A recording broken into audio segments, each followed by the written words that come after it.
Yes, y'all. Welcome in to episode 111 of the Dumb Marks podcast, your favorite Saturday brunch bunch. Back at it again. The best four-man booth in the business. Gentlemen, how we feeling? How we living? Everybody good? Everybody doing good. Doing good. Yeah. I'm good. We got fresh fade this morning. Who this? Not taking the hat off because it's super, super bald, but I touched that up, I did that part. Yeah. While back in the door, got a little side eye from the wife. I'm like, oh, who this? Got a little spring in the step now. I think that was just her way to get me to vacuum, do laundry, and everything else this morning so far. So, we'll see how that plays out.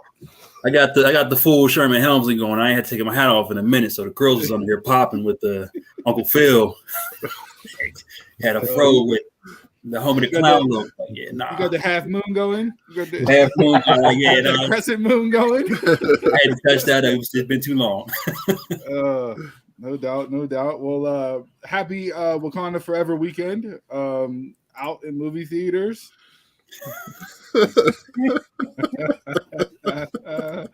Already zing pow right off the bat. This dude don't waste no time. Jump in it.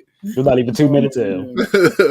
Yeah. He did go see Black Panther 2 Ty on opening weekend. Like that should get his card back, right? And I wore my African garb. I need to see pictures of that. Yeah. You wore that Hakeem the American Dream African garb. That's what you wore. Also known as a black sweatsuit. Yep. Put a little Nike check on it. Got the Uncle Scar shirt on today too. He's good to go. Yeah. Speaking of Black Panther 2, so my mother was over yesterday. Came and spent the day with the kids, hung out.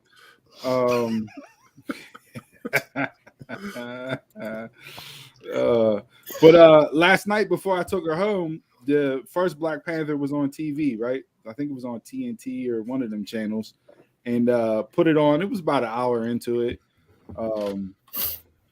and she's never watched any superhero movie ever, right? Never. Okay. This is my mom we're talking about, so you got to keep it in perspective. I was gonna say I don't think my mom has either, so not her genre of movies, right? Mm-hmm. But yeah, when I tell you she was into it, I mean she was into it, like ooh and on, and just she made herself a drink. She sat down like just on the TV enthralled. I mean, she was hitting the FU button. People were calling her. She wasn't picking up. Like she was into this movie, so. I'm feeling like after that, it's my obligation to actually take her to the movie theater to see the second one, because she thoroughly enjoyed the first one. Was she a Michael B. Jordan fan?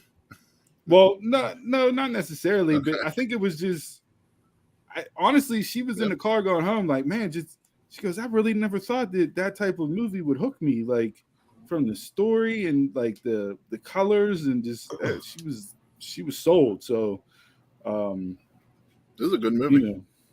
Yeah, it was. Yeah. So but yeah, so I definitely got to get out there. Probably next weekend I'll take the kids and that to go see Black Panther 2. Last weekend I went and saw Black Adam. Last Sunday we went and saw Black Adam. Good Sunday morning matinee show. That's this one, right? Got some Black Adam. Okay. No, wrong one.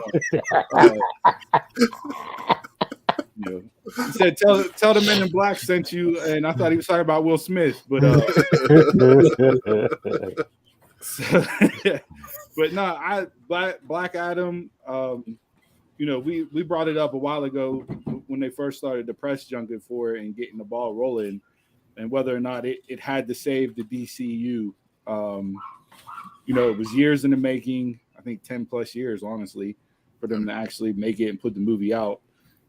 Given all the flack and where DC is at as far as their on-screen films go, this one, I think when we look back at it years from now, James Gunn and them were talking this week about they have like an 8 to 10 year plan for the DCU, one large overarching story. They're taking what Marvel did and applying it to DC. One at a time. All right, don't rush it. One at a time.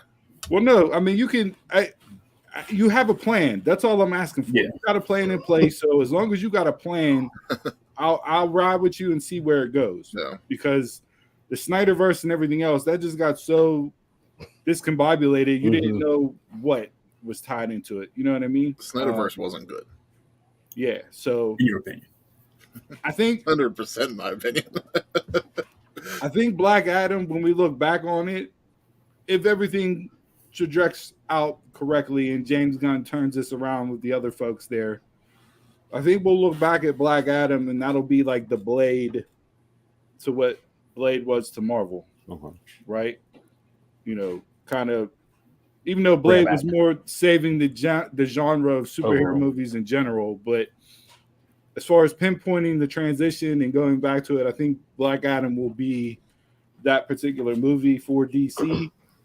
Solid, I give it a solid 8, 8.5. My favorite DC movie with an asterisk because I haven't seen the first Shazam.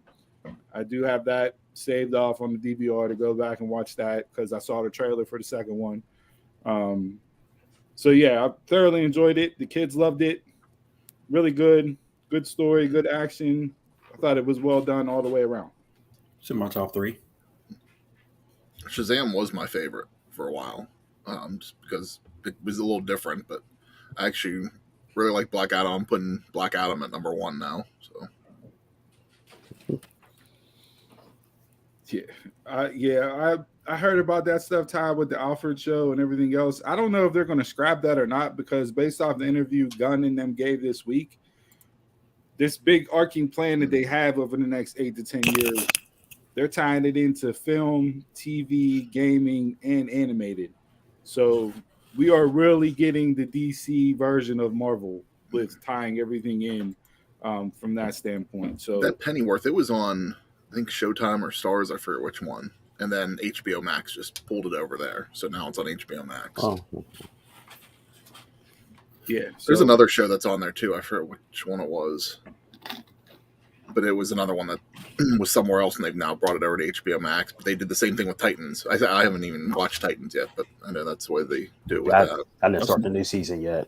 That's another good one. Titans, and then was that Gotham? Is Gotham still on Netflix, or did they pull that over? Anybody know? I don't know. I don't recall seeing it on Max. All right, then it might still be on Netflix. I like Gotham. It kind of trailed off for me though. Like I wasn't able to watch it live, so I got to go back and get caught up on the seasons that I missed.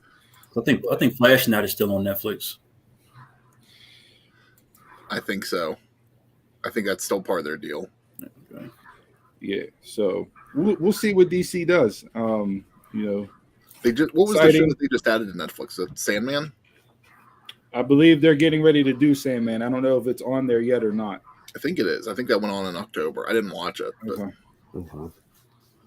Yeah, so we'll see where that goes and plays off. Speaking of DC, sad news just from the comic genre in general, TV, films. Kevin Conroy, who was the iconic voice of Batman for basically an entire generation, passed away at the age of 66, I believe yesterday. It came out that he passed away. You'll recognize the voice mostly for the animated stuff, but true icon in the business. Yep, absolutely one of the GOATs. So sad day with that. Just like, man, we're getting old. Like, yeah, you start seeing, you know what I mean? And he was young. 66 is young. That's not old. You know what I mean? Like, so, he passed away yesterday. Rest in peace to him. Really, DC's animated stuff for the longest time has been their best stuff. So good. So, he's tied to a lot of that. But yeah, I think you have to add his name into the ring of guys that play Batman, even though it was an animated version, just because of how iconic his portrayal and voice was for that character. Much like you have to add Mark Hamill into people that play the Joker. Yeah. Because he was so iconic as the Joker as well. Right. Yeah, no, absolutely. Absolutely. So, That's all I got from my little intro spiel, entertainment wise, TV wise. Donald, I know you've been on a God of War binge since it came out. Little lackluster in the sleep department. I know you working overnight, so it's cutting into your gaming time. But how's it going? How's it progressing? Where we at? How would you rate it? Oh, so far it's amazing. Yeah, I'm not gonna spoil nothing, Jason. Yeah, it's just so good so far. I mean, I'd give it a 10 from where I'm at right now, and I'm not even nowhere near the end. I'm 10 hours in the game, but that's not like 10 hours progressing through like the main story because I do all like the side missions, nooks and crannies, and everything. So I'm an explorer when it comes to those games. So you put in the work.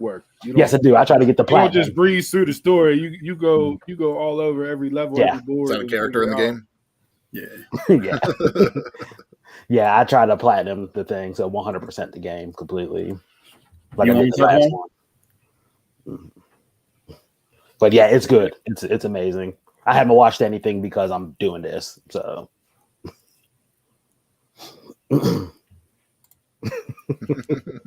Hey, that Nas King's Disease 3. I haven't gotten through the whole thing yet. I still got I would say probably about half the album left.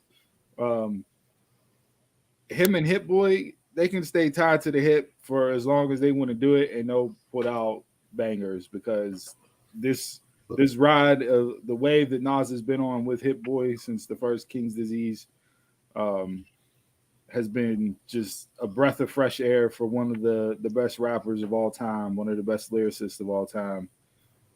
So I'm not mad at what they've been putting out. So keep it coming from that aspect of things. Like I said, I'm halfway through it. I don't know where I would rank it as far as, the KD series itself. That first one was such a classic. I don't know if it'll be able to top that, but I'm enjoying what I'm hearing so far about halfway through. I'm returning to Chris. This is not in my wheelhouse. the last Nas album I heard was Stillmatic. So Stillmatic, yeah. Yo, you three all need to shut off. I didn't even know Nas still made music. I'm not in the rap game Mixtape anymore. Steven, I'm sorry. I'm not in the rap game no more. Hey, Ty, I'm looking for a new co-host. Send me your resume and application. You pretty much got the job.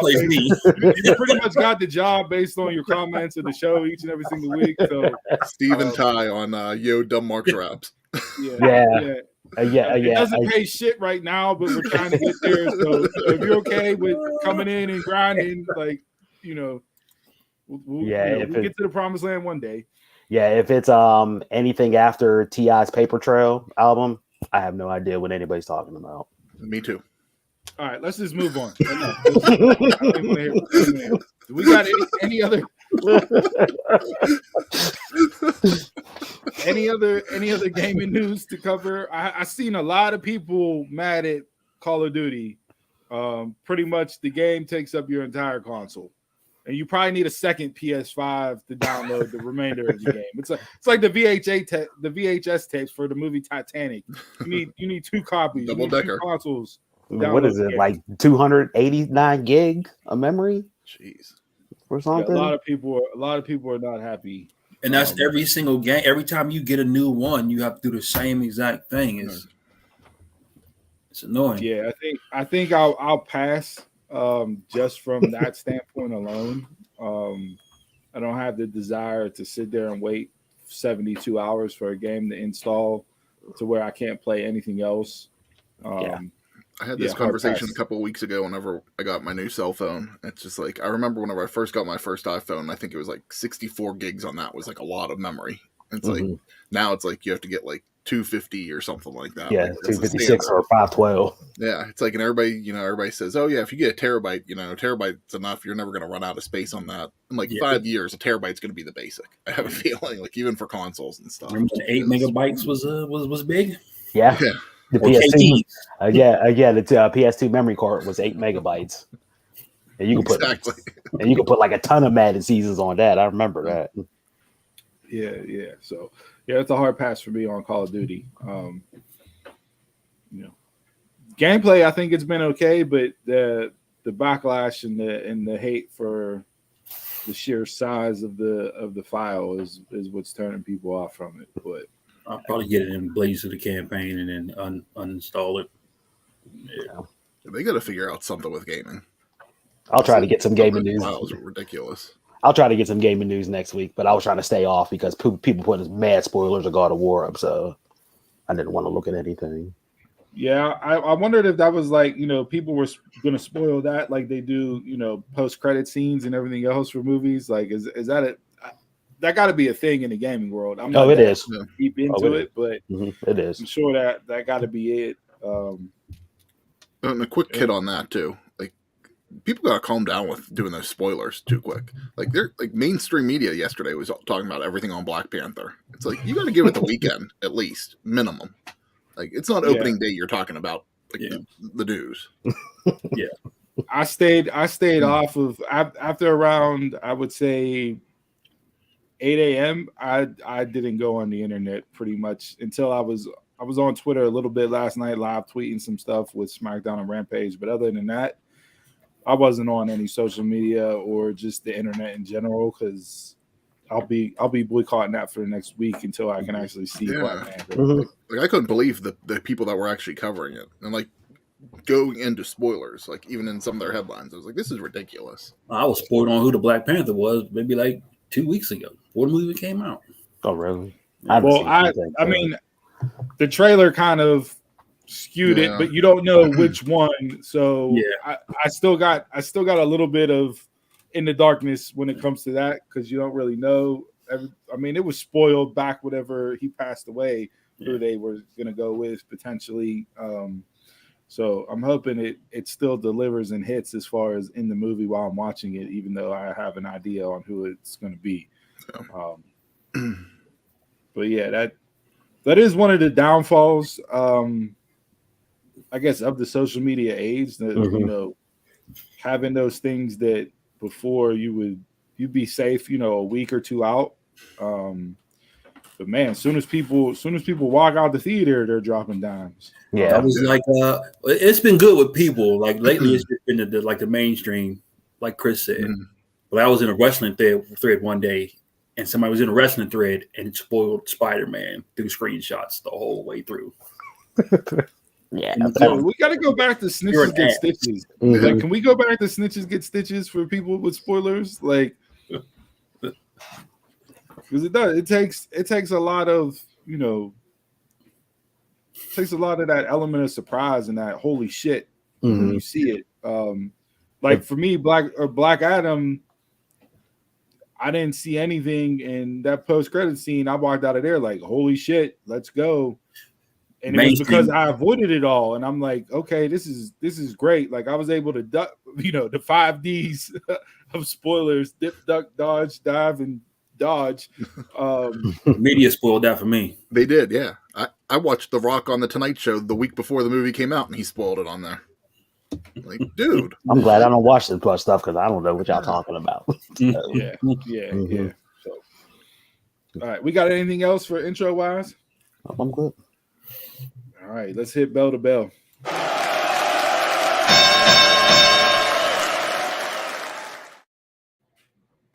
All right, a lot to get to this week in the world of pro wrestling. We are a week away from Full Gear, 2 weeks away from Survivor Series. I got an overarching question regarding both of those pay-per-views, but I'll kind of maybe tailor that to the end depending on where we go and how we get there. Some generalized topics that I came up with that can pretty much, hop between companies and whatnot, mainstream-wise, as far as WWE and AEW goes, based off of what I watched this week. Emotional investment comparison. You're wondering what the hell is that? This is not a TED talk. Coming on? But no. But watching Monday night, the opening segment, Usos in A New Day, and then Britt and Saraya on Wednesday night. I haven't cared about the New Day in a really long time. Okay. They've gone stale. They've grown old.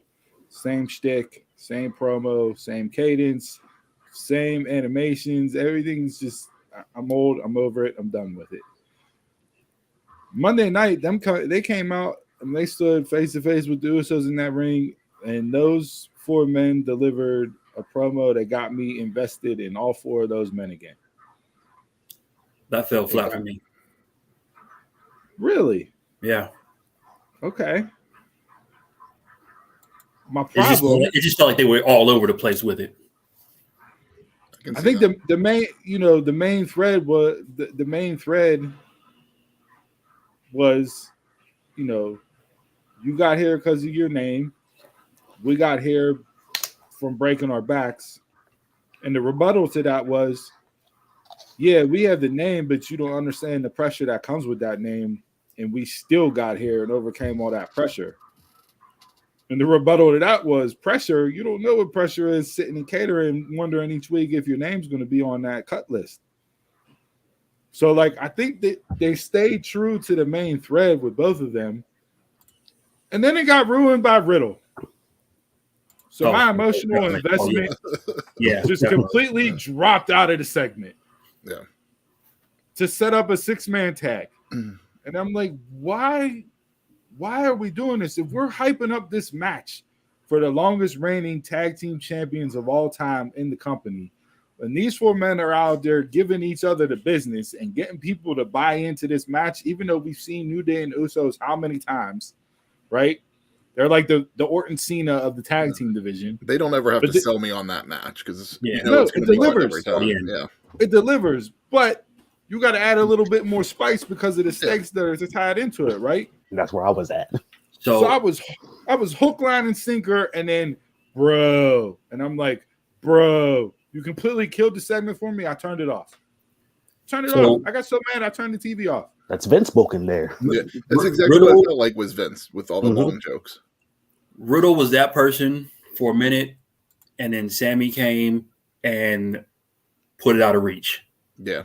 So you can't pull that shtick with anybody else anymore. You can't, even though he got somebody to crack, it wasn't the same. It's not Sammy. So get it off the screen.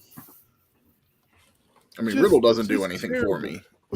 I'm with you, Chris. He hasn't at all. So it's like him coming out there doing the bong jokes, it's like, all right, this is stupid. Like, I get why it's supposed to be funny, but like you said, it felt like Vince. Yes. What up? What's up, Kenny? What's on? What up? So there was that, right? Flip over to Dynamite on Wednesday. Saraya and Britt's in the ring, and them 2 are going at it. In a match that I wasn't, right? Like the build, Paige's first match back, Saraya's first match back. Okay, I can get excited to see that. Never thought she'd wrestle again, you know what I mean? But again, good promo. Yep, exactly. But good promo between both of them. Get me to buy into the match. Hey, I want to see this on the card now, right?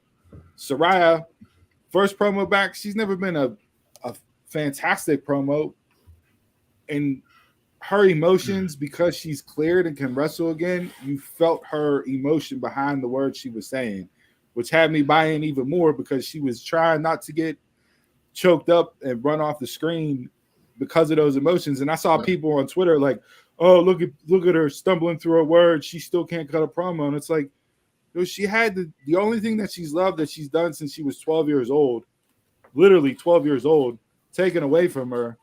Never thought she'd be able to do it again, and now she's cleared and is able to do it again. She's going to have emotions. I'm going to be watching that match, just the same thing with you, Ty, just going like cringing the whole time. Like Steve watch Hot Spots. Yeah.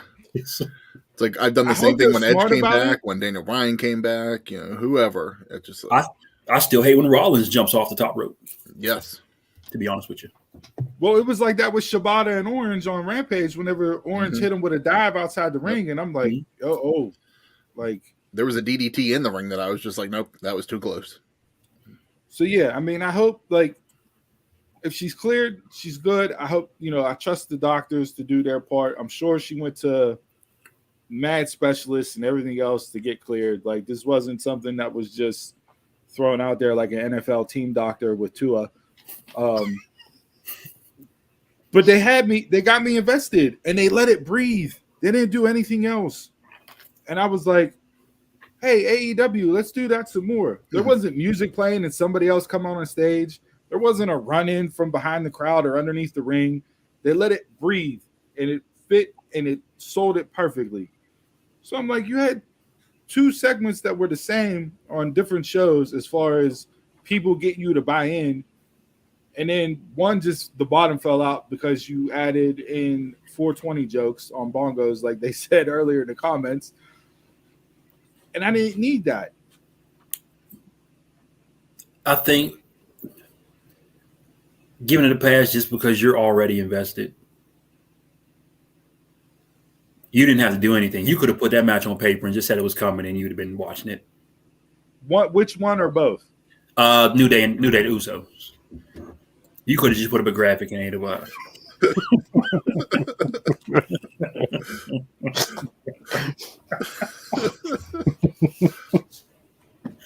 I mean, yeah, I agree with you. I agree with you there, Jay, that the match is going to deliver. But again, this is where me and you differ. We've been down this road before. Yeah. I need that little something extra to get me to buy in all the way. Like, yeah, the match is going to be great. I know it's going to be great. They don't have a stinker. Those 4 men go out there and deliver all the time. Yeah. But they got me reinvested in the New Day in it for the 5 minutes that the promo was cut, and then nope, I'm out. Don't care. And I didn't, and because of that, I didn't watch the beginning of SmackDown this week, and I ended up missing the match. Yeah, I missed it too. I thought it was going to be the main event of the show, and I get on around 8:45, and they're like, "Oh, Roman's moment," and I'm like, "Wait a second, they did already spoiled match already." Yeah. I turned on my TV, and they're all in the ring holding the belts. I'm like, well, so what, you think they was going to lose? You thought they was going to lose? No, I knew they were going to lose, but I didn't want to know. Yeah. The match was good. I hope it's the last one, because I'm one of those people who's like, you know what? I'm tired of seeing the same match over and over again. I don't care how many years it was in between matches. The same old goes for me. It won't be the last one. But... Of course not. But there was at least some push in the tag division last night, too. It's like you had that match, and then a little bit later on, War Raiders come back out, and kind of show some dominance. For the third time. I actually liked the segment. I didn't like the beginning, like the whole like fire thing, because I was just like, to me, that just felt like you're stealing Scarlett's gimmick. Stealing Scarlett's gimmick? Sarah is a complete ripoff of Max the Impaler. Yeah. Complete ripoff. Like, she should be filing suit immediately in whatever district court she needs to, because they will owe her a boat ton of money. It is literally down to the hair, the dress, the face paint. It is a complete ripoff of Max's gimmick. And I'm like, yo, this doesn't work. Like, I was cool with the Valhalla stuff and everything else, but now that I see the presentation of it and I know it's a complete ripoff of another performer's gimmick that isn't known in the WWE universe because they don't pay attention to indie wrestling, who's a name in indie wrestling, and you completely rip her off, hard pass. And why do I care about the War Raiders coming back and destroying Hit Row, who's just there to be destroyed by every tag team that re-debuts? Yeah. Legado took them out. Now the War Raiders come out and take them out. They take Legado out as well. Like, I'm over it. 4 quarters. That's a good comment, Dave. Yeah. So yeah, that was a complete swing and miss for me on the show last night.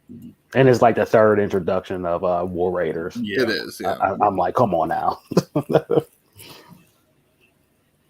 But at the same time, it's like, yeah, it's another reinduction for them, but a different person. So hopefully this time it is a little different, but we'll see. Is it a different person? Yeah, I'm not sure. It's been a little rough sledding lately for old HHH. It feels a lot like VKM again. Yes, it does.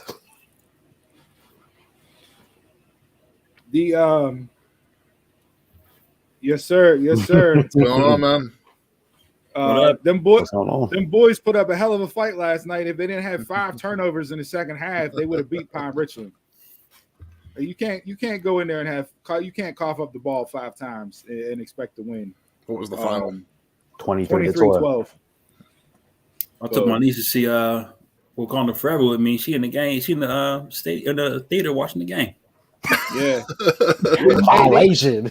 Yeah, got a glare in my eye. Like, come on. Sidebar here, and for everybody else listening, I know you just don't care about this, but we're talking about the high school alma mater here. Played in the semifinals of the playoffs last night for football. It was 6-6 through the first half, 9-6 midway through the third quarter, and then it was just fumbleitis everywhere. Like, can't do it.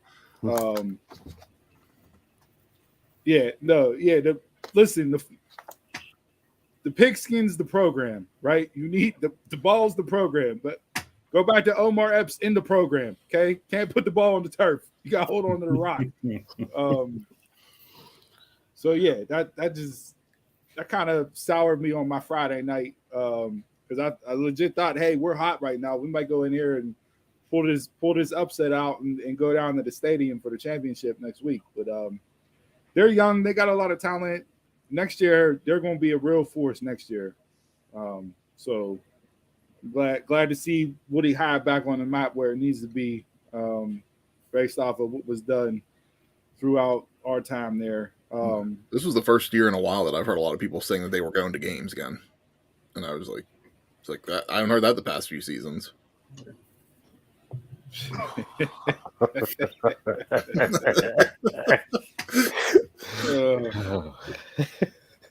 Yeah. You know what the record was? No, I don't. But yeah, but back to no, they did not get a new coach. Foster, in my eyes, you can't fire a coach after he beats your biggest rival in Penn Hills to get in the playoffs in a win and go home game. And then he upsets, underdog going in first round of the playoffs, and U21 Loke, the team you're playing against, as the underdog. So to me, his job's safe. Is that the right call? I don't think so, but kind of hard to fire the man after he does that and has the program looking in the right direction. I think that's more the talent that's coming through and not necessarily the coaching. But I got nothing against him. Good dude. But we'll see if they keep him or not. But I don't think they'll get rid of him after that. It'd be kind of hard to, based off of what he did down the stretch there. So, but back to wrestling. So we had the tag team match got spoiled, right? They ran it first. Main event, we got Roman's moment, which is the setup to War Games, right? And instead of calling it War Games, I'm gonna call it Nerf Wars, because neither one of these matches is relevant as far as War Games go. No, not at all. But this is a Nerf battle. Undisputed Era, whenever they were feuding with everybody, that was deserving of a War Games. Not just setting up War Games to be War Games. They've been talking about gimmick pay-per-views. How they don't want to do gimmick stuff, but that's all you've done with this. But was that the meaning? Was that the reason for the moment? Yeah, that's why they put it on last, because Survivor Series is 2 weeks out, and this is where your problem runs in whenever you only have 2 weeks to build to a pay-per-view because you did a Saudi Arabia show that you hyped up for 6 weeks. No, was that the reason for Roman's moment? Because I'm saying it was interrupted. Roman's moment was he was finally going to acknowledge Jimmy and Jay, and it got ruined by the Brawling Brutes coming out. Yeah, the Tribal Chief was going to finally give the acknowledgement to his cousins that were always in his shadow. But before he could do that, he got interrupted. Oh, I thought it was something bigger. Okay. I do wonder if, like Logan Paul's injury on Saturday has changed the directory of Survivor Series and War Games.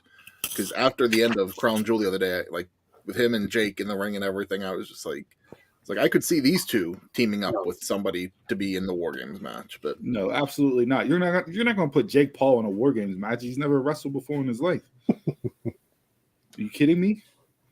I could see Logan being added into the Brawling Brutes. for War Games. That would have made more sense than Drew. A lot more sense. Drew's just throwing in there. Oh, he got beef with circling back around to Roman because of the ending to the clash at the castle, and him and Sheamus were friends turned bitter rivals, and I guess they're friends again, which is why they're teaming up. Like it feels like World Cup going into War Games now. You got the Samoans versus Europeans. It's Nerf Wars, not War Games. Nerf Wars. Trash. That's what it is. Yeah. Both matches do nothing from a War Game standpoint. No. So, rumor is that they're hoping the matches pay off because apparently they want to film a bunch of footage from these matches to hype for the coming years. But you can't run any of the footage you have because everybody's gone. NXT. They're out of the company, minus Gargano and Ciampa. And Butch, which was Pete Dunne. But everybody else that were in those War Games matches is gone. So you can't run that footage. Yeah. I mean, they can. Not going to put somebody else on there that's not with the company. But this is the problem with Survivor Series having a 2-week build, just like Full Gear had a 2-week build. Yeah. Now, will the cards deliver? I don't know. I mean, looking on paper, Full Gear looks like a dope show, but I don't need 11 matches in my life. Crown Jewel delivered, and we went through the paper. We went through the card and said it was hearing it was trash. But then, it delivered for me. It was okay. To me, it was still an average show. I mean, I'll give Logan Paul his kudos for that match. I thought he did well, especially finding out that he was injured halfway through the match. Especially he hit that spot on the table, the announce desk on the outside, injured. Like that ain't easy to do. But unless it's the Great Balls or something, WWE usually delivers on their pay-per-views. Same with AEW for the most part. We've had some issues with their pay-per-views, and they've generally delivered afterwards. But doesn't mean that the difference is I already have my Peacock subscription. I got to pay $50 for AEW. Do I really want to shell out that $50 for AEW? If I'm not invested in the show or the pay-per-view. True. But the issue with not building to shows properly and then just throwing a bunch of people on the card or in matches that don't make sense. You go back to Wednesday, I believe it was Wednesday. You have Joe turn on Wardlow. Yeah. To set up him, Hobbs, in a 3-way for which belt? The ROH or TNT?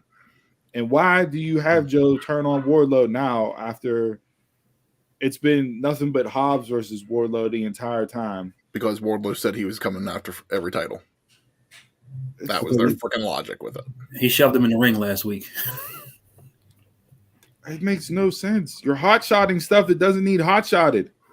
I think they're going to save Joe. I don't think they're going to put Joe on Full Gear, and I could be wrong. Maybe the match was even announced, but I think they're going to save Wardlow Joe for Ring of Honor. That makes even less sense.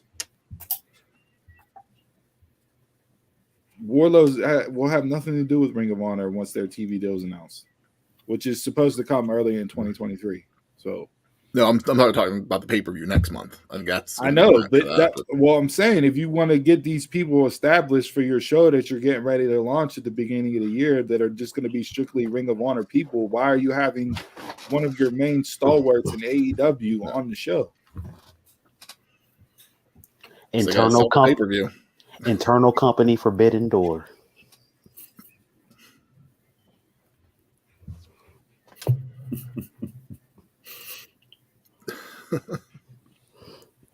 That's what it felt like, and it wasn't a good swerve in a good way either. Is this the Jeff Jarrett effect? Everything about it. No, this is no. Too early. Yeah. Jarrett's not running this after just being there for 2 weeks. This is a Tony Khan. I know what will get him. I know what will get him talking.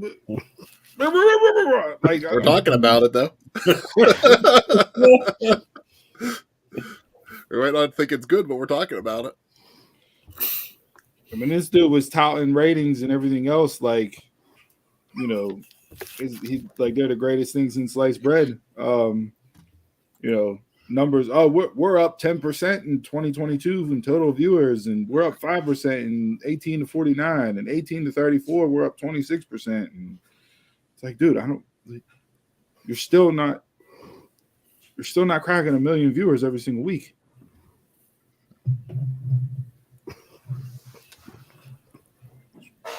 So analytics guy, throw your numbers out there, but again, numbers can be used for any narrative. We see that across the board in a bunch of other things, not just in wrestling, with wrestling ratings. Numbers and percentages and everything else have been a big discussion in this country all week since Tuesday. Depending on what network you're watching.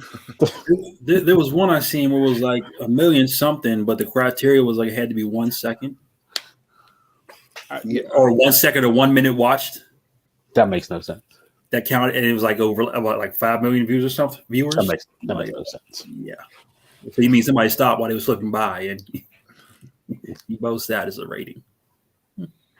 Yeah. So, but like I don't care about the men's War Games match, and after Wednesday night, I really don't care about MJF and Moxley. I thought both promos were a miss.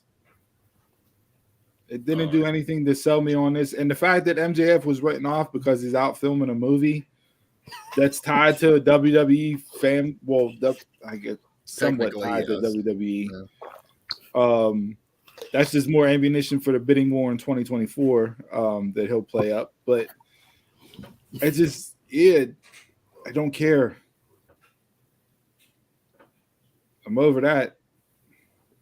To me, it's one of those things where it's like, you had Adam Page have to leave, whenever his wife had the kid a couple years ago for the build up to All Out, and then they had to save it for Full Gear. Just like, but you're just still building up a match without MJF on TV and just doing, pre-tape segments now. It's like, it's weird. The only way that this match pays off if Regal turns on Moxley at the end and walks out with MJF. I'd be really then surprised. I'll be satisfied. Give me MJF winning the belt based on a Regal swerve with the brass knucks, and that's MJF winning clean. He didn't do anything. Regal's the reason why, and I'm okay. They give you a break for the. Does that what that club they're in or whatever? Moxley can take it. Moxley can take his time off. Yeah. Moxley can take his time off. Regal can go with MJF. Danielson and Claudio will wrap up their bullshit with JAS and that fatal BCC will be done. That's still going to go at least until All Out. Will that cheapen MJF's win if that happens for you? No, because he's a heel. He's a heel. Yeah, no. He said, I will win clean. Yeah. He didn't do anything to not win clean. Regal's the one that interjected himself. See, I'm fine with it. Even if MJF does something like hits him with the diamond ring, he's a heel. It's like, I don't care. Like that's what you should be doing. Win at all costs is the heel mentality. What Bobby Heenan used to say, what the hell, use the bell. Flair with the low blow back there. Yeah, poke in the eye. Mm-hmm. Dirtiest play in the game for a reason. I mean, Stokely Hathaway had the line of the week, though. You dick riding without a license. He ain't Malcolm Bivens, man. He's just not catching on with me. That line was tremendous. I missed that line. But... yeah, told MJF, you dick riding John Moxley, and the worst thing to do is dick ride without a license.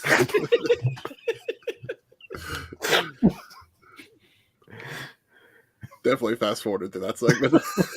You have to go back and rewatch that. That's a shirt. Yeah. Well, if Scissor Me can be a shirt, anything can be a shirt. But I mean,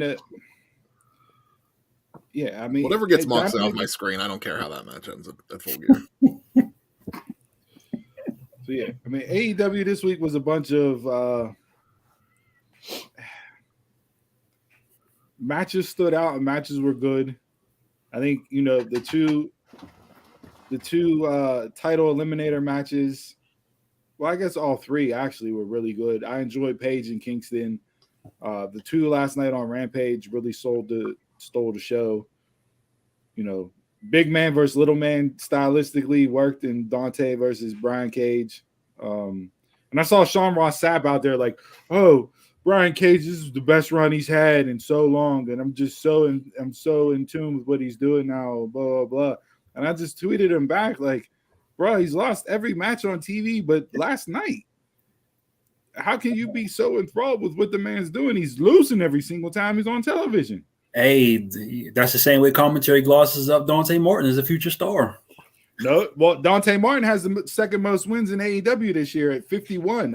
Where the hell has that been at? Because I guess it's all on Dark and Evolution. Never saw that on TV.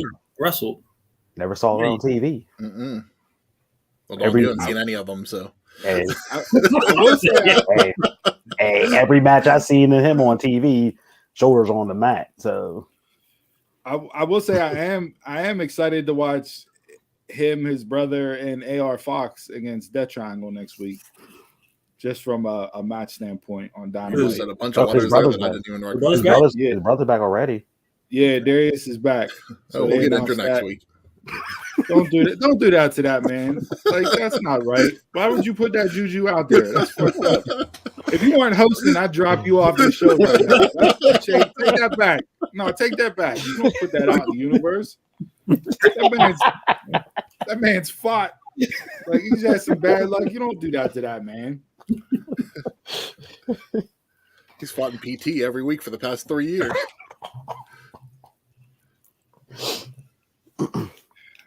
Haters gonna hate. Unreal. I mean, like them as a tag team they're really good, but just unfortunately, there's been a lot of bad luck with them. Yeah. All right, so we want to get to the elephant in the room. What's the elephant? The cash in. What Ty say now? The cash in. Well, it's not a white elephant, so Ty didn't make the joke. Theory's cash in Monday night. Probably the worst cash in. No, it's Damian Sandow. No, I don't agree. Yeah, you cashed in an open challenge. That's doubling down on stupid. That's doubling down on stupid. I got the point of the cash in because it looked like stuff was down and out, but why are you cashing in on a mid-card title that you already held? Because you held on an open challenge. Because it's the times. Nobody's taking no Money in the Bank winner's going to take that off Roman. We still could tease it and stuff. No, don't even tease it. Don't even. You can do that. Yeah, couldn't you at least lose to Roman? Yes. That'd be even show that you had the balls to stand up to Roman. Because no one has the balls to stand up to Roman these days. That's been apparent every week that he's on TV. Then could have gave somebody for Roman to feed on. Feed on everybody else. Why not just feed on one more person? Jay, you actually like this cash in and are okay with it? I'm okay with it because they're making the mid-card belts mean something now. With an open challenge cash in? I would have rather seen him do Halloween Havoc a couple weeks ago. That too. It was just pointless of having the Money in the Bank then. Now I get, rumor is that Money in the Bank, the pay-per-view itself is going away, and they're going to move the actual Money in the Bank match to WrestleMania. So they're going to have one on each night of the show. Yeah, I saw too. So the question, if you're doing that, then okay, do you have Theory carry it all the way to Mania and tease the cash in all night at Mania, and then don't cash in? I think he try to cash in. It's not even like, I guess you could have two, but so I mean, if you're moving the matches to Mania, then yeah, you got to cash it in at some point to get it off him in order to leave enough time to start anew, because you're doing it at Mania now and you're not doing a Money in the Bank pay-per-view specifically. But the way they wrote it, it's just like, all right, Vince is gone. This dude is not the A-list number one guy in H's book, even though he may still be high on him. But you got him looking like a complete asshole out there. You could have easily done it after War Games, but he was trying to go after Roman after War Games. But he was never going to win. So no, and that's cool. That's all right. That's okay. But at least it's on the main titles. You have your picking. I've heard people talking about that too lately, Ty. They thought that that he might hold it till the end. Would have been something different at least. Like they've never done that. No, by and they the could way, have talked about that, and that could have been that's where even if he would have lost, it's just like, well, you still talk about Theory because he was the guy to do that. You could have had it to the day, technically the day, if they would have thrown a pay-per-view near the day. But you could have had a countdown clock on the show on that pay-per-view. Cash in time left and had it ticking down to see whether or not what's going to happen with it. Like, is he going to actually cash in, or is he going to be like the Minnesota Vikings and not hand in a draft pick however many years ago and just lose out on their first round draft pick because the clock ran out? Like, what's going to happen with it? That would have been more interesting than them doing what they did Monday night with it. If you're going to scrap the 24/7 title by Nikki dropping it in the garbage can, then you might as well just scrap Money in the Bank and just not do it anymore after Monday night. No. Just retire it. There's no need for it. They're talking about bringing back. It's a different time just because it's Roman. There's too much at stake. But you don't have the time to replace it. Have they been good though lately? Like the past few Money in the Banks, they haven't done anything with though. Well, you had COVID, and then you had this one. But even the women, we talked about that. It's like how a lot of them just cash in the same night. The same night. What's the point? Like the same night, or like within 2 weeks or something. Like you had Big E's, but you got some results. You got some changes. It's not like they're going to waste. Nobody thought Liv was cashing in last year at the same night. This year. No. Yeah. Nobody thought Nikki Cross would be champ. But you're getting changes, so it's good to have. You just had two terrible men's ones for the past 2 years. I'm not even saying this was terrible because Theory's run as the Money in the Bank champ was entertaining. Yeah, I enjoyed it. The Otis Miz that was trash. Big E's was it didn't hit like a true cash in, but again, it's just like. So they're supposed to be bringing back King of the Ring and Queen of the Ring. It's like, I don't know. I'd rather see them do what they did in 2002, and whoever wins King of the Ring or Queen of the Ring get a future title shot, and maybe see how that goes. Put some decent people in there instead of it being a jobber tournament like it's been for a few years. And if you can actually establish it like it used to be and give them the opportunity to become a number one contender for a pay-per-view down the road, I think that could be a good way to eliminate Money in the Bank.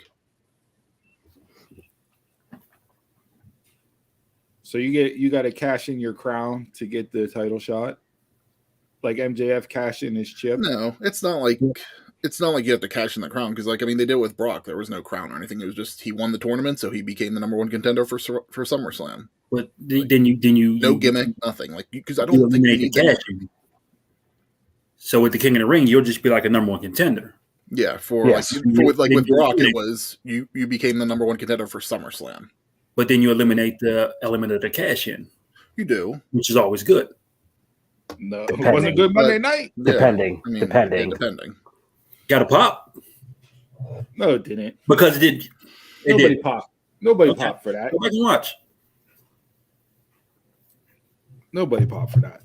Go back and watch. It's the dumbest move of all time.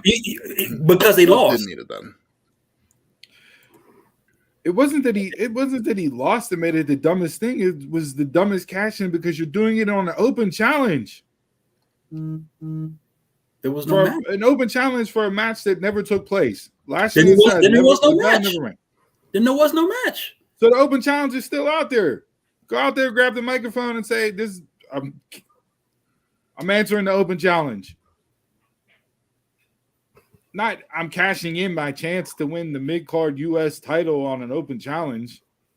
And then Seth magically comes back. He must have took Goku Super Saiyan powers on the outside of the ring because he came back and just decided, hey, I'm back to normal again, guys. Let me wrestle this match. He hulked up. Which made Lashley look even stupider because he couldn't take nobody out. that segment accomplished nothing for nobody involved. Theory looked dumb as hell. Lashley looked weak as hell, and Seth just slamming his way out after eating juju beans to Hulk up. That didn't make Lashley look good to you at all. No.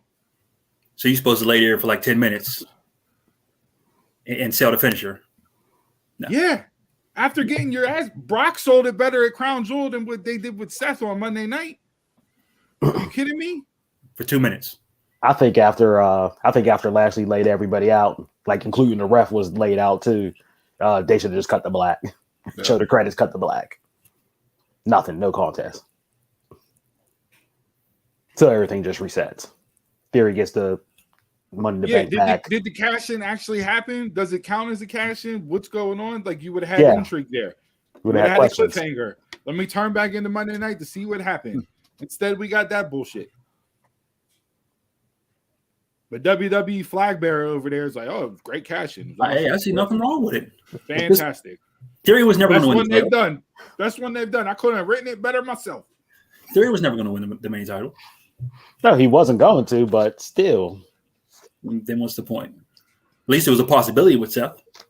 A thought. You need people for Roman to face between now and Mania. Whenever he drops the belt to Cody. Not money in the bank. What are you talking about? Not money in the bank. Why not? Because right now that's above that. They're wasting. That's above money in the bank cash in. With having War Games, you're not getting Roman technically challenging anybody, so that's done. Then there's going to be off December and January until Rumble, with no pay-per-view in between. So there's probably going to be weeks that Roman's not even on TV until Rumble. You could have elevated Theory up by cashing. If he'd have squashed Theory, you'd have said that was a stupid cash in.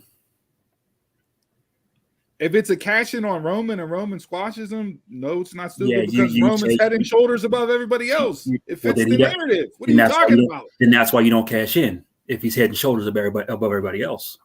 If you think he's down and out and you have the chance to cash in, then you cash in. What are you talking about? Your logic is making no sense here. So all that story they did wouldn't even matter. So all that story they built up with Theory and all that stuff. When he first won the Money in the Bank. Yeah. No. With Theory telling Roman, like, oh, I'm going to cash in on you, back when he first won it. No. Yeah, that's still history. That's continuity. Mm-hmm. Yeah. He attempted. That was old writing. He attempted twice. He got his ass whooped twice. It seemed like they're still doing old writing. So yeah, it does. Yeah, like I said, Roman's been on Raw lately. No one's like, I hate that Riddle's been the only person to actually challenge Roman on Raw.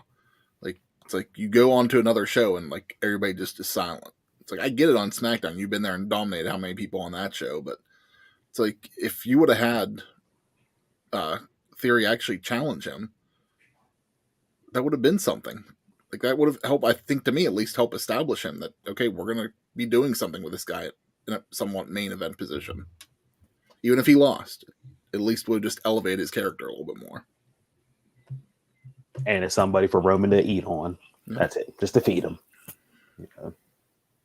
You want to be fed, but you want to be elevated. It's not the same. If he gets fed to Roman, it's not being elevated. Was Logan Paul elevated? Was he fed to Roman? He put up a fight. He put up a fight. Yeah, but he was fed. But he just fought Roman. He put up a fight. Anybody who fights Roman is getting fed. No, he didn't get fed. No, anybody who fights Roman gets fed. No. Just like in AEW, anybody who fights Moxley is getting fed. Getting fed is my man Lee Moriarty getting fed to Moxley. That's getting fed. Okay, I think you could have done Austin Theory without getting fed. You could have elevated him.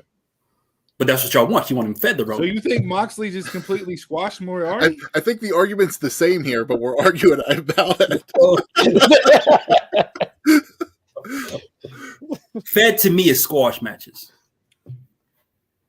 Okay, so if he wouldn't have been squashed, if it would have actually been something. What Theory. Title matches Roman had that's been a squash? Or are people being fed to him? People not being fed to him just because he's winning. No. You just said being fed is a squash match. Those were your words. Yes. Okay. What title match has been a squash match? None. So why would Theory cashing in just But they're automatically not be being, squash? but they're not being fed to Roman. What do you- To me, that's not being fed is being squashed. Okay, so we don't need to. Okay, so we're all saying that we don't need to feed Theory to Roman. They can have a match that could help elevate him, even if he loses. Then he's not being fed to Roman. Yeah, that's what I'm trying to say. He's That he being won't be elevated. fed. Yeah, I mean, we'll choose your terminology. my bad. I didn't know. I Come with didn't know your correct criteria of the logic. You're not making definition. no sense. None of us said at any point in time that it was going to be a squash. We're saying feeding as in lining up challenges. Just line it up. for Yeah, Roman. that's what I'm. Not Yeah. feeding as in feed you and squash you. To me, feeding is squashing. I don't know how feeding got the squash. Just because you squash Reese cups whenever you eat doesn't mean that everything else has to be the same way, Jay.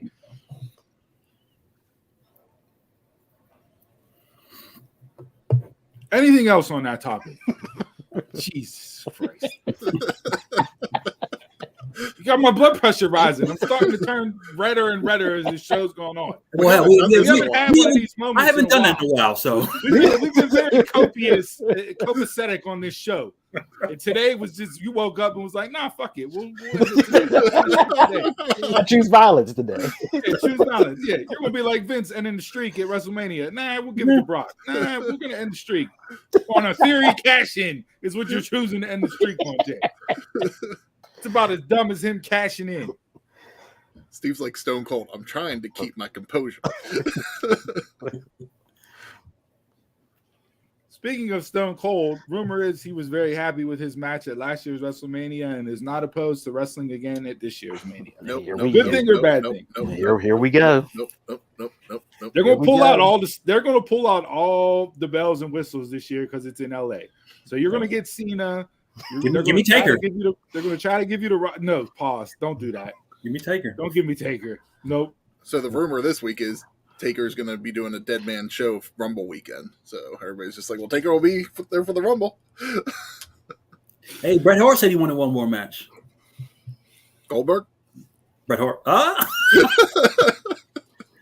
But no, like Steve, you said the Rock. No. Another one. No. Yeah, no. No. When you said the Rock with Roman, when they said Roman's moment, that's what I thought was coming. He was finally going to address the head of the table, and then the Brawling Brutes interrupted that. That's what I was thinking. But as you said, acknowledge the Usos. I said that based off of where like how the segment was going and where he was at because he was, he turned to them and Jimmy J, and I thought, okay, he's actually going to acknowledge them for once in their life, and then you had the music hit, but yeah, we'll see. I don't know how they're going to do Roman Rock. I really don't. Was Sammy there last night? No. So yeah, because I saw the ending, I was just like, why wasn't Sammy outside? No. Personal reasons. They said he was dealing with a personal issue. Hopefully it's not a legit personal issue. Like, if it is, hopefully everything's okay.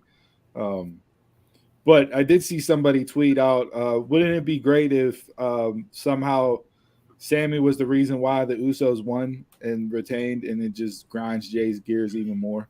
Like, Sammy wasn't even in the building, wasn't even in the same state, but yet they give Sammy all the credit for them winning. That'd be tremendous. He goes back. I'll let you focus. Yeah. So Yeah, he Sammy comes back has to in. win the World Cup, right? No, it's He comes wrong. back- Okay, World Cup predictions. I tweeted out yesterday. This needs to be the run for Santos Escobar. To me, it's Braun. Why Braun? Because you build him up monster among men. He got the solo graphic and all that shit. Nah, He had his Andre the Giant win. He's good. he's going to have another useless accolade. Give me Santos. Give me Legado against Imperium. Give me Legado against the Bloodline. I think you have to have Shane McMahon versus the winner to have the true World Cup champion. Like that's the only way you book that. I thought it was SmackDown, but you got Ali in it. So I guess it's the whole. I guess it's the SmackDown World Cup. It's just going to be on World SmackDown. Cup, but I mean, isn't Ali and Ricochet both from the United States? Unless they're where are they playing? I know Ali? that's the last time that's the last time I noticed. We gather people from all around the world. Yeah, they're both U.S. competitors. All around the world, and Braun. So yeah, 3. You got Gender. He's Canadian. Technically Canadian. Yeah, Tinder's Canadian. He's Canadian. Where's he built? These are Michigan. So these are the planned people in the tournament. Notice the rest of the graphics were blank, so I guess they're going to be TBD as far as who's actually in it. But originally it was Strowman, United States, Nakamura, Japan. Sami Zayn, Canada, Santos, Mexico, Rey Mysterio, USA. Mexico or US. You can flip a coin depending on where he wants to be at. That's why he lives in San Diego. He lives in San Diego. International. Gender is Canadian. Butch is what? UK. And then Ricochet is US. This is not a World Cup. This is not a World Cup. Yeah, but Ginger's supposed to be built from India, right? I mean, do you have much else? Omos.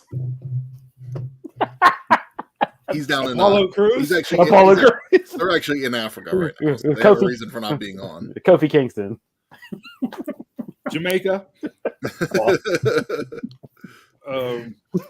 Those guys are actually in Africa, so they have a reason not being on TV. No, honestly, I mean, out of those names, like I said, I'm pulling for Santos just because I'm a mark for him, and I think Legado is fantastic. Actually established them as a group on the roster. But get away from your usual suspects. Like, give me something different. Santos would be different. Ali would be different. Sammy would fit the story because he's the honorary Uce, and that's his. He got a cup. He got a championship. He probably got to win. It's going to be his title, so that fits there. Like, don't give me Strowman. Don't. And this is for an IC title shot. Yeah. So I've already seen Ray and Gunther. I don't need to see that run back. I've seen Ricochet and Gunther. I don't need to see that. I damn sure don't need Strowman and Gunther. Whoever wins, they gonna win.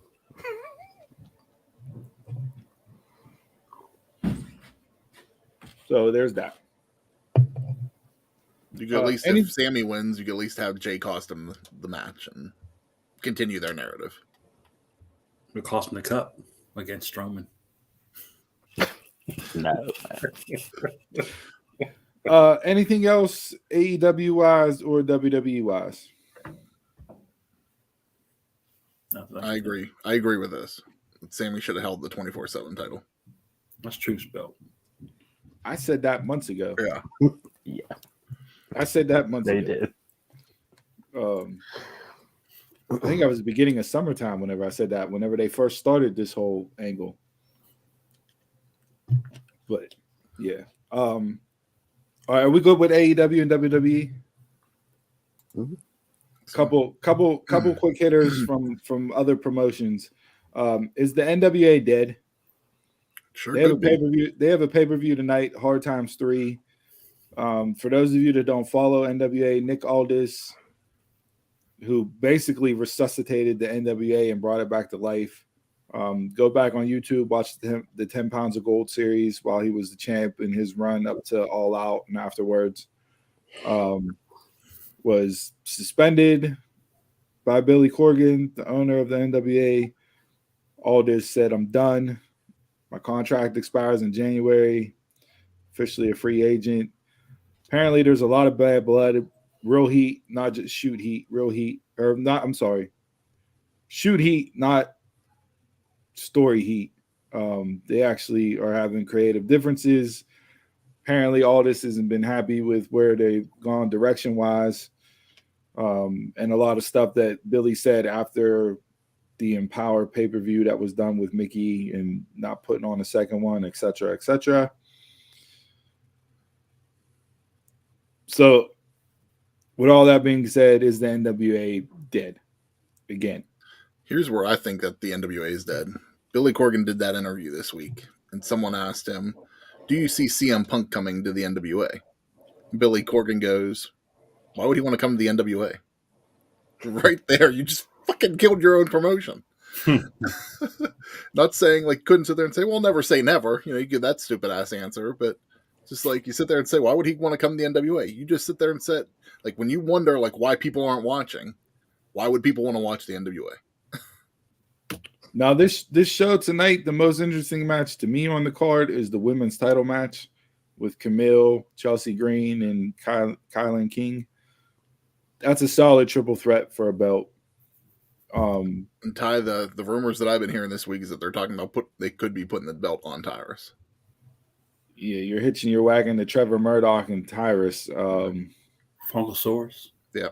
Yeah. Because he has such a following, on social media and in some other outlets. And is that the following? Yeah. Listen, when you say what you will about Nick Aldis, but what he was able to do for the NWA and getting it back off the ground. Yeah.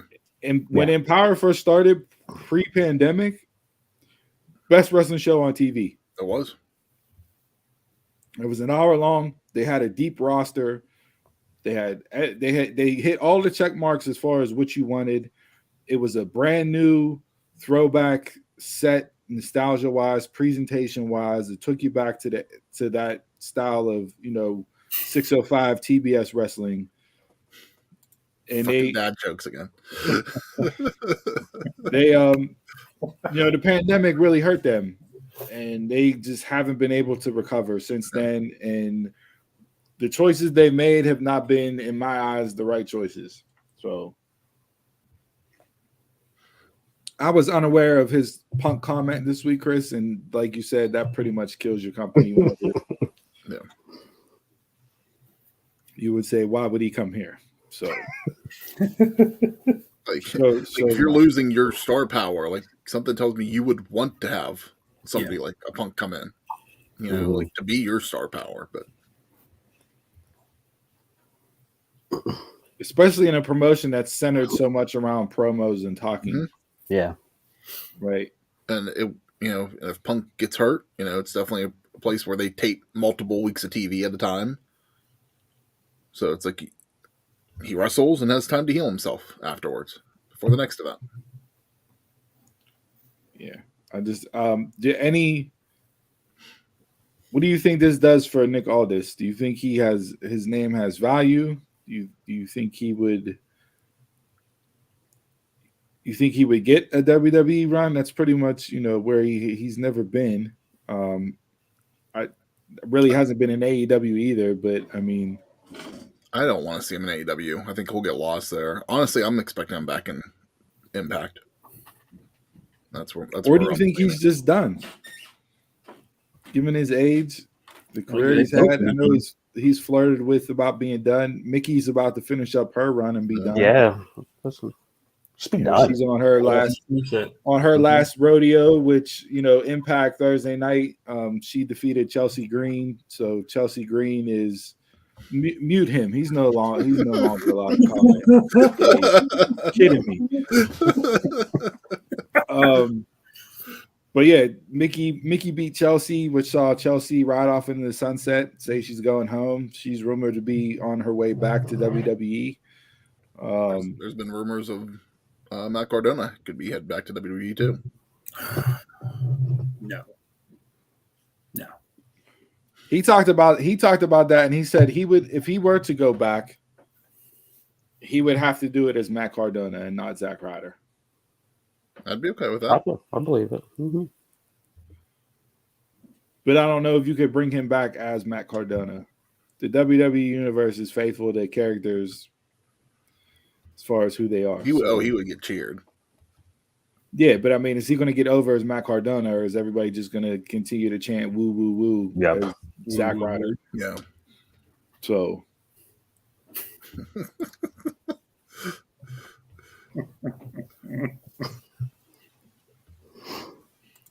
She's had a lot of injuries the past couple years. Yes, she has. Well, I mean, you can't. You're gonna kill her off like you did Darius Martin a couple minutes ago, Chris. Jesus. So yeah, so she rode off. She rode off in the sunset on Impact. I know when this first happened, and you guys don't watch Impact. So I want to because I want to see more Camille matches, but no, that's NWA. That's NWA. Look, you can't even get the promotion yet. Fucking Mark, you dumb Tomato, Mark. tomato. The I believe in Joe Hendry. Great stuff. Did you got to send the video? It got over. He beat Brian Myers for the digital championship on Thursday. All right, I saw this. Pump your brakes. It got over. He won the digital media championship. It got over. My ass. He won the 24/7 championship at Impact. The digital media championship has more esteem than the 24/7.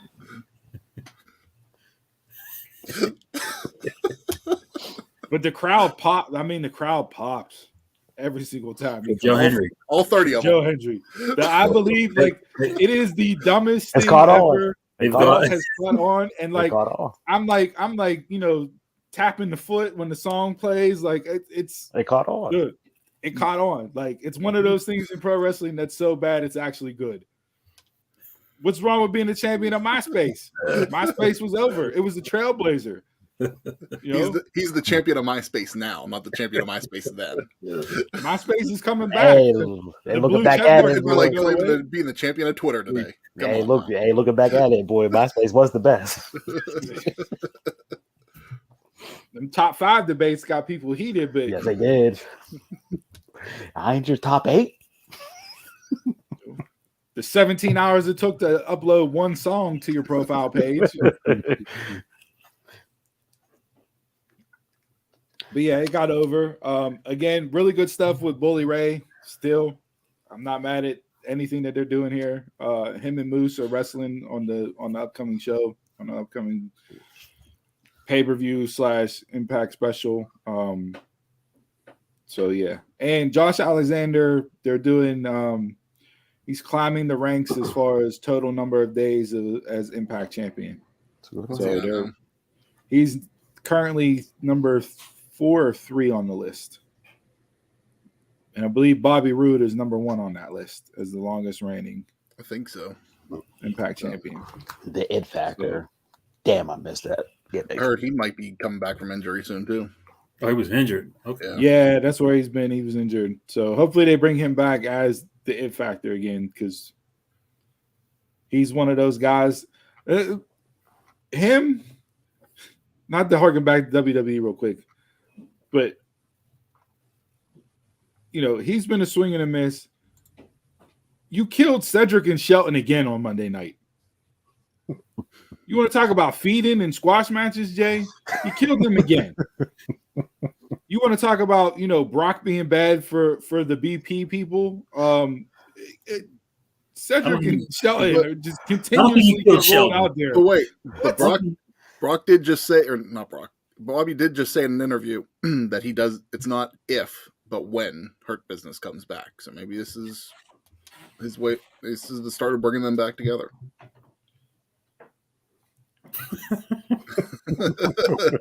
He talks about me. Shelton, all those people that are killing Shelton, he can't cut a promo. He this, that, and the other. No. Go look at the digital promo that he cut on the YouTube after the match. He couldn't cut that either. You were sold. You were sold. All right, so Josh Alexander's at 200 days, AJ Styles 211, then Bobby Roode at 256. Yeah, if Shelton was the white standard instead of the gold standard, you'd have bought into that promo, Jay. You want to call that now?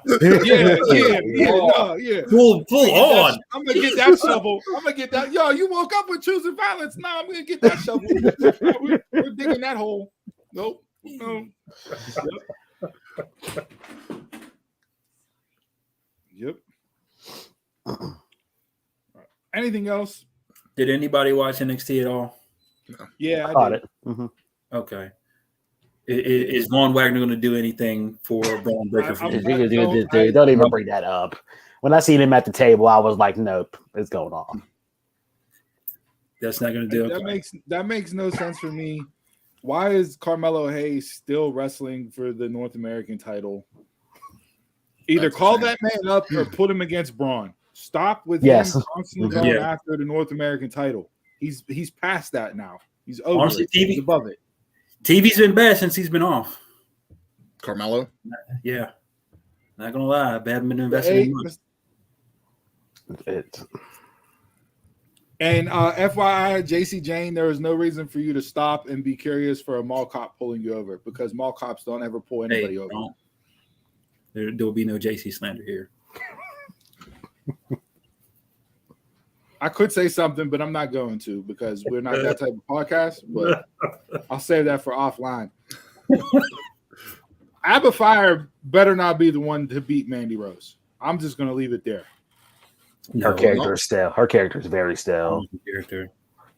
It's very stale. It should have been Zoe, but she turned heel. No, it definitely should have been Zoe. Zoe to me is your version of Shelton. She does absolutely nothing for me. Nothing? She's the work. Nope.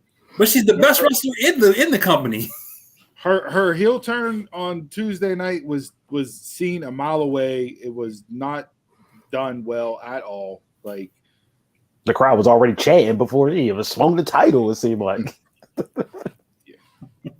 And there was a lot of cake in that match, and I need more of that cake in that match. Yeah, I agree with you. But yeah, no Zoe Stark can just fade off in the sunset. She does nothing for me. Nope. Stale. She's like stale bread. Throw it in the trash. With the 24/7 title. Yep.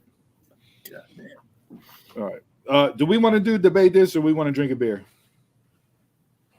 We can do it. I have some of slight opinions. We can do it, yeah. Let's do it.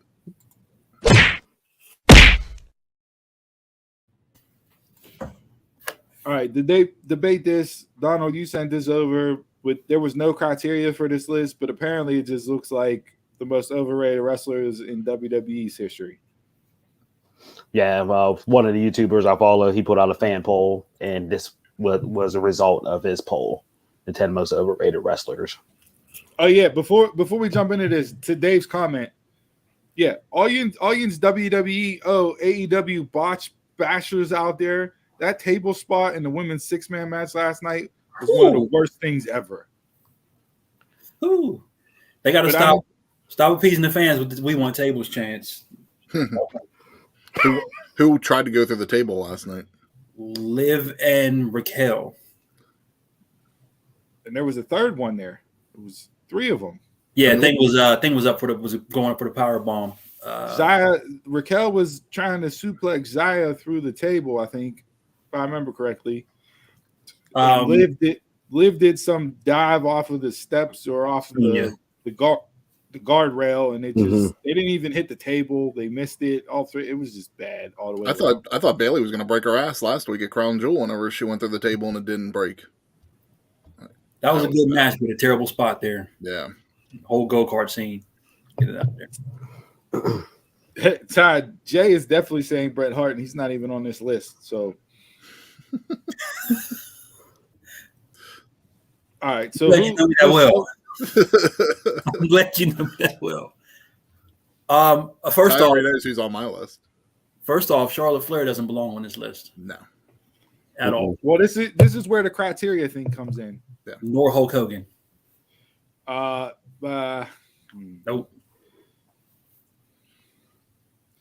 Like if we're going overrated wrestlers as far as wrestling ability, Hogan definitely deserves to be on this list. A punch and a leg drop doesn't do anything from a wrestling standpoint. Back then, devastating. 5 moves of doom. That's all you need. We're not putting that comment up. For me, geez, there's some terrible people on this list. Yes, terrible as in doesn't belong on here, or terrible as in deservedly so? Ryback me- needs to be in the top 5. Yes. Well, was this like a ranking or was this just 10? No, this was a ranking. This was a ranking. Yeah. So this was the. Hey, Oh, if this is a ranking of these 10, Yeah, this was a ranking. Hogan's not number 1. No. I would put Warrior up at 1 out of this list. I don't. Jeez. Why is Del Rio wasn't overrated to me either? I like Del Rio. Del Rio could wrestle. Yeah, Yeah. and his gimmick was good. For me, I'm going for my criteria. If for this list, I'll go by overall. I'm counting everything. I'm counting your character. I'm counting your wrestling abilities. I'm counting everything. Well, if you're doing that, then I guess you can't. That's what I'm doing. You can't take really Hogan, put Goldberg, and Warrior- Warrior. Their characters were so much better than their actual wrestling ability. That's what got them over. Mm-hmm. I mean, I say Bray is overrated to me.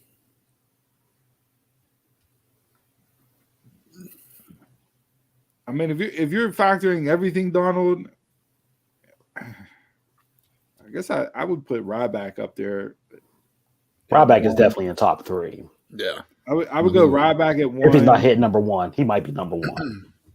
I'd put Nia Jax at 2. To me, I never thought Ryback was that big at all. Just in general, I didn't even care for him. So I would never. That Feed Me More run, that was rated.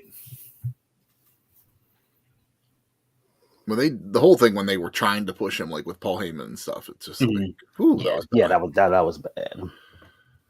I don't know, like I like Nia. I get she gets her flack from people saying that she injures too many people in the ring, but like I never thought Nia was that bad.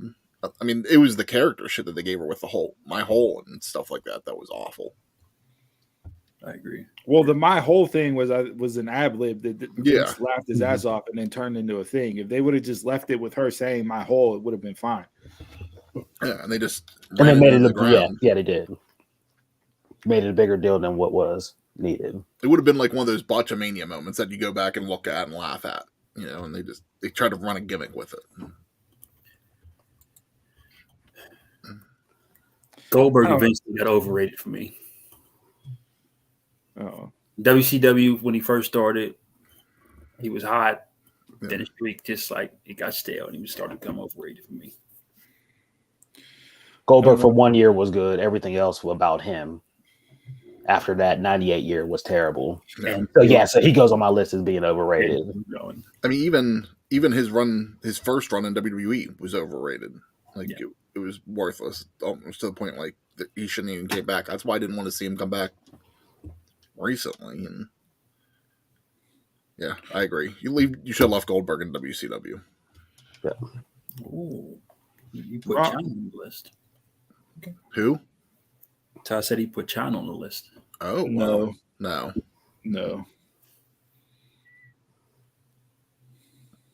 One person I will put up here is Moxley. I know people like Moxley, but for me, he does absolutely nothing for me. He does nothing. Dean Ambrose and John Moxley are the same person. He can't talk. He can't wrestle. All right, we spent too much time on this stupid ass. Welcome to my side. I'm over this. Bums. Chug, chug, chug, chug, chug.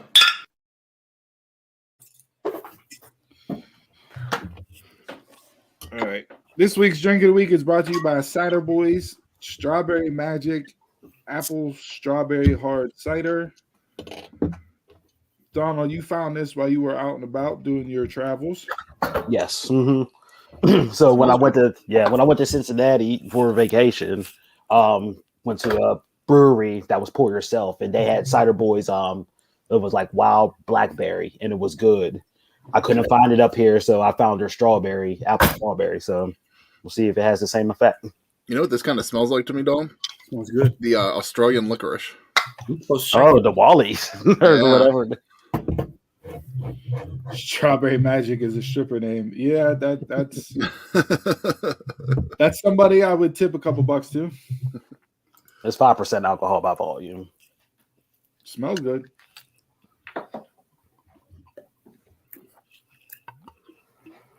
Yeah.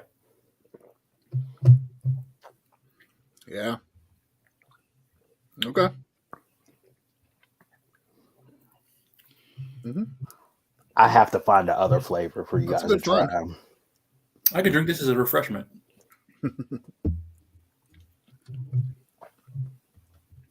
I mean, I wouldn't necessarily pair strawberry with apple, but it Yeah, it's works. weird. Mm-hmm. It does. And I'm tasting this a whole lot more of the strawberry than I'm getting the apple. Yeah, it's not too sweet, but not too bitter either. I think they've hit a solid note between the two flavors. I would drink. I mean, I would definitely drink this again. Mm-hmm. Yeah. I prefer it more in the summertime than this time of year, but not a bad choice at all to add into your rotation. No. This would definitely make me want to find their other flavors. Yeah. Because they have a ton. They do. Yeah. So if you know any other flavors, want us to try, hit us up, let us know. We'll be on the lookout for them. If you see this out and about, definitely pick it up, give it a whirl, hit us up on social media, Facebook, Instagram, Twitter, let us know what you think. I'll give that a solid 3.75. Yeah, I'll give it 3.5. 4. I think I'm gonna go with you, Jason. I'm gonna give it a 4. All right, there we go. Positive reviews all the way around. Drink responsibly, and we'll catch y'all next week on the lush side of things.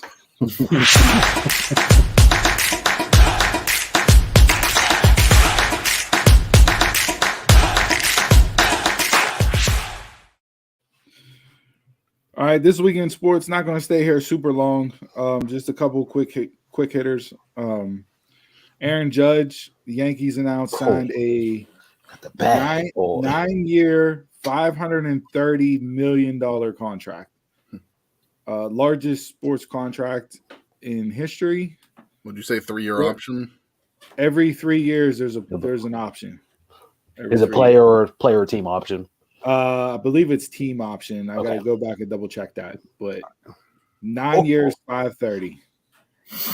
Before the season, he said he was going to bank on himself, and he did. Can't even be mad at him. No, it's nice if you can get it. No. But could he have gotten more? Could he have gotten more? Potentially. I think the Dodgers would have put out. I think them and the Mets. The Mets new ownership. Splash, take the the biggest star from the Yankees and bring him over to the Mets as a shot across the bow in New York. Maybe he used that as leverage right out the gate, and that's why the deal got done so quickly because it's like he got time to talk to. So, yeah, but yeah, 9 years, 530. That's insane. That is people paying all this money to lose, fully guaranteed. Yeah, it is. 530 fully guaranteed. Yeah, all baseball contracts fully guaranteed. All baseball contracts. Yo, for your kids, you got young kids out there, get them into baseball. Because it's not just that deal. Like they're throwing money around left and right. That's fully guaranteed. That's insane. So there's that. The Penguins stink, Chris. I don't know how else to sugarcoat it. They're god awful terrible. But 2-game win streak. They banked on old stars, and it's not going to be good for them. That's awesome. That's exactly what I said this week. Someone said, "What's going on with the Pens?" I was like, "Because they didn't make any moves in the offseason." There's going to be a lot of back and forth over the coming months with this, but yeah, I honestly don't see anything different this season than it's been the past few seasons. So I know you got Crosby, Malkin, and Letang signed up for multiple years. Do you get rid of the coach and GM after this year and just kind of, you're stuck with Letang, Malkin, and Crosby, so you just get rid of the rest and kind of start a fresh rebuild now to like kind of have them with their last couple years, and then it's not as hard of a rebuild once they're done? Or what do you do here? To me, you got to get rid of Hextall just for the freaking Kaspinen signing. That's the worst signing he's made. he's been a healthy scratch the last however many games. Something needs to change. The way these contracts are, man, too, it's going to be hard to trade people. Yeah. It is. I don't know. I thought changes were going to be made this past offseason, and nothing changed. No. You said it too. The Steelers stink. The Penguins stink. The Pirates stunk. The Pittsburgh Riverhounds were positive, but they lost early in the playoffs. Yeah. The only hope I have for now for a championship is the Pitt women's soccer team. They're in the NCAA tournament. Volleyball, yeah. So I'm riding with collegiate athletes right now. My championship hopes are tied to you girls. RMU basketball just started back for me, so I'll follow them. They don't even need a bat. That's like playing pickup at CMU on Friday nights. We're not even talking. Their football team sure isn't doing shit. I think they were like 0-8 this season so far. Yeah, if there's any positive to the Penguins right now, Sidney got his 900th career assist this week. I don't care. Those accolades do nothing for me at this point. Like, win me a cup. No, they're not doing that anytime soon. Dave, they ran into a buzzsaw last week. I mean, real fans would have saw that coming. In Georgia. Yeah. With 2 and 3 stars on their team because of recruitment violations. So whatever. It is what it is. They still if they went out, you know, they still have a chance to get into the playoff. But hey, Dave, I'm glad you brought that up because with Alabama losing, he missed out on all the slander. And I showed you too. I had all the evidence ready. He missed out on everything. Alabama took precedence. And they were number 5? Who? Alabama. Alabama was number 6 at the time. 6 at the time. They're now down to 10. Yeah. They lost. That overshadowed Tennessee's loss. Now. Yeah. Give them hell. Big game this week is TCU Texas. Yes. Go Texas. That's the big game on the slate. We are 2 weeks away from Ohio State, Michigan. Yes, we are. That'll be a playoff eliminator game. Who you got, Dave? So we'll see. But other than that, there's not that many good matchups this week. Alabama, Ole Miss, but I think Bama's going to blow them out. Yeah, other than that, it's TCU and Texas. But yeah, that's it. Mm-hmm. Yeah. People can start clinching their side of the conferences. Like if Georgia wins, they win the East. LSU wins, and Bama loses, they clinch the West. So teams will start clinching their side of the conferences now. Yeah. NFL wise, not a great slate of games this week. It's kind of trash, poopy too. Steelers Saints, TJ Watt's back, so we'll see if they get a dub here. Just sit his ass down. He shouldn't be playing. I want a top 5 pick. I don't need TJ Watt coming back and stealing me 3 or 4 wins to finish, middle of the pack, and we're sitting with a middle of the road pick. No. And I'm more concerned. I'm more concerned with him getting hurt again. It's like, dude, you don't have nothing to prove. Yeah. So, but other than that, I think the big thing, I guess on field wise this week is Josh Allen's injury. We'll see how long he's out for, or what that does to the Bills. Hopes. Is it that Big Ben injury? That's what it looked like. It's something with his elbow. I'm not sure what they called it. I can't remember, but it looks like it. The way he was holding it looked just like Big Ben's injury. So we'll see what happens there. All this crap in sports getting to you? No, I got Pittsburgh stinks. Yeah, sometimes you'll cry. UFC tonight, also. Big UFC card tonight. I actually might fork up money for this one tonight because anytime Stylebender's on my screen, I want to watch it. Chandler and Dustin, I believe, and then the women's matchup as well. Solid card from the UFC tonight. So, and there's nothing else on.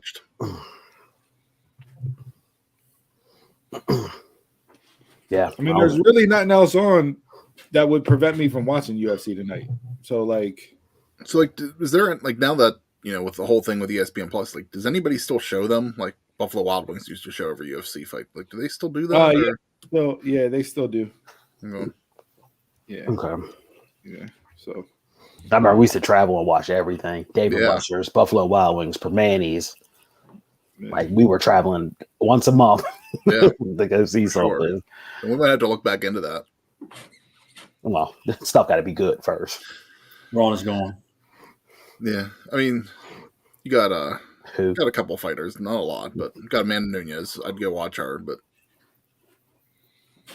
yeah, we'll see. They typically load up for a December show because that July and December they're typically their two biggest. But yeah, we used to do Dave and Buster's 2 time, then they got rid of their nachos, and we said no.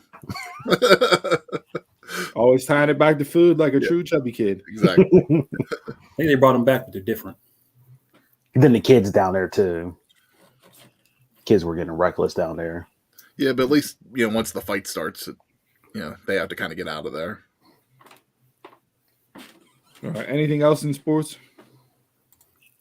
It's bad when we start getting on food instead of sports. So. Let's hop over to one gotta go.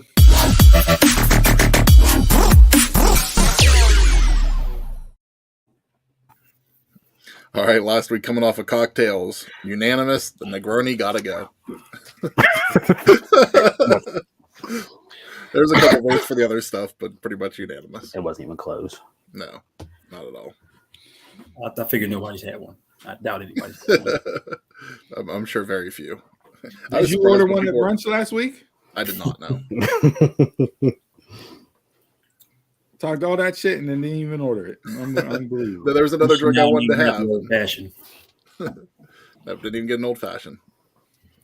All right, Donald, what do you got this week? All right, so I figured to go like a little manly one guy to go this week. So these are just the Rocky Training Montages. Now we're criteria, just the montages, not talking about the whole movies themselves. Creed ain't on here because I just wanted to focus on Rocky's training because Creed, it was Adonis doing the training.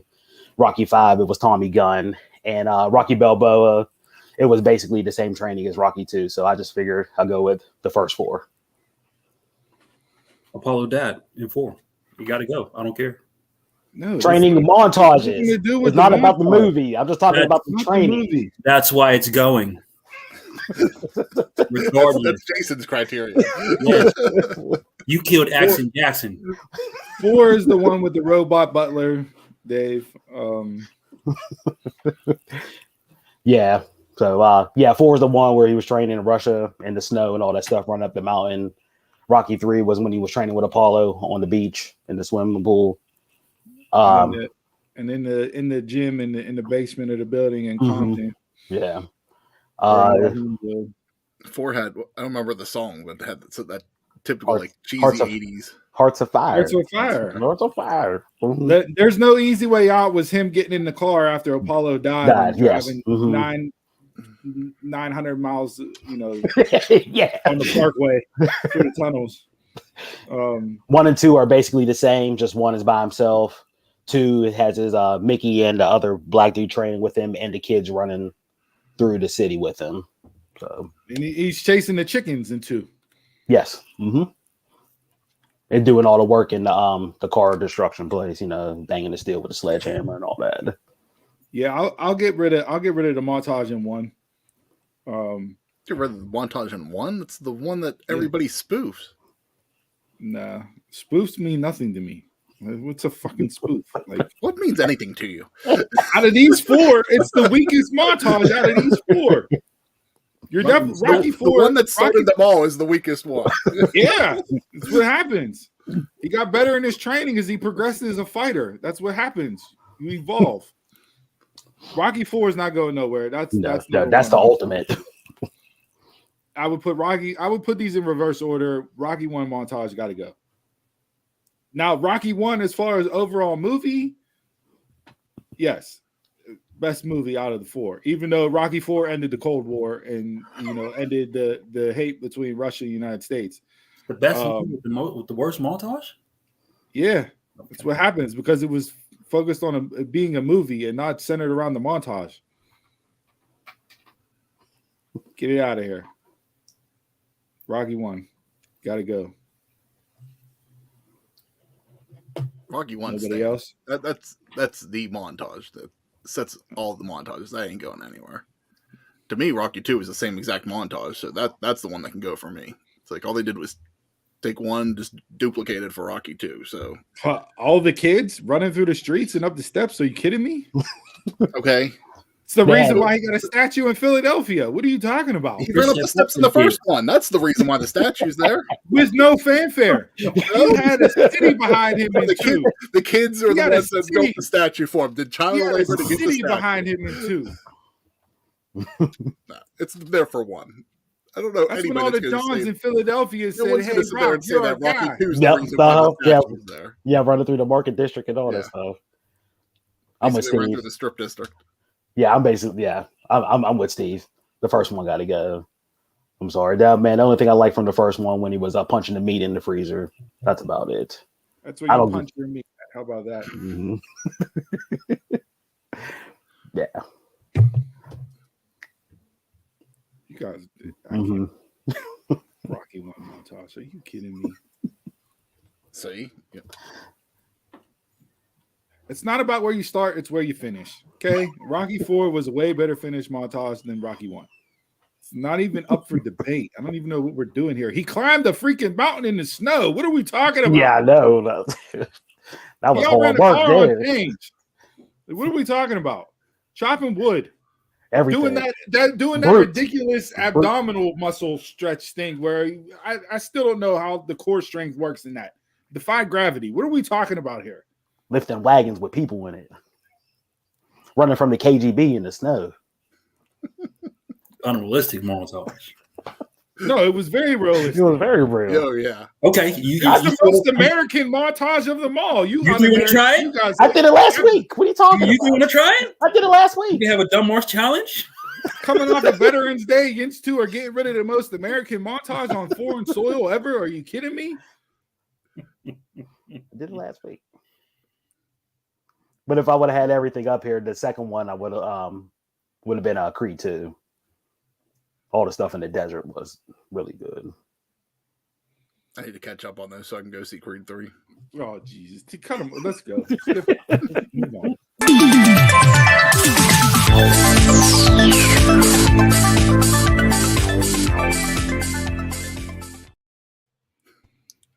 All right, guys. Thanks for tuning in to episode 111. See the comments. Yes, Dave, it is. Only if you do it in public. You know what? Just go to dumbmarks.com and follow us for all our shit. Just move on. If you've been here for 111 episodes, you know what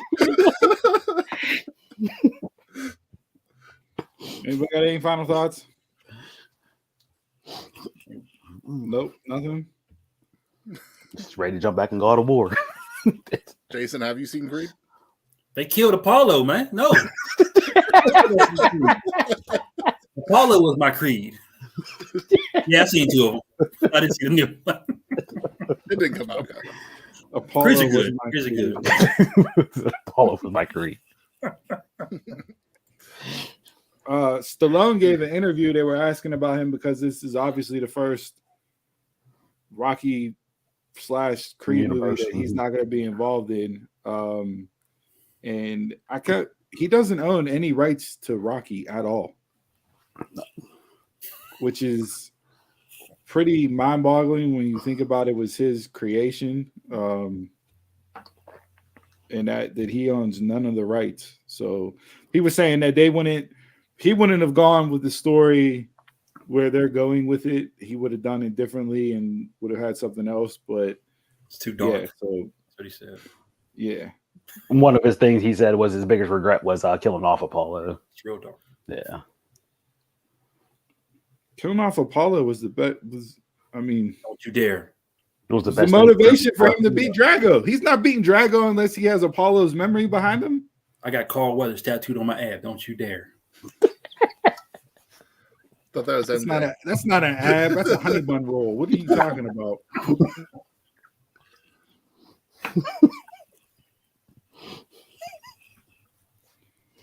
I don't even know what else to say right now.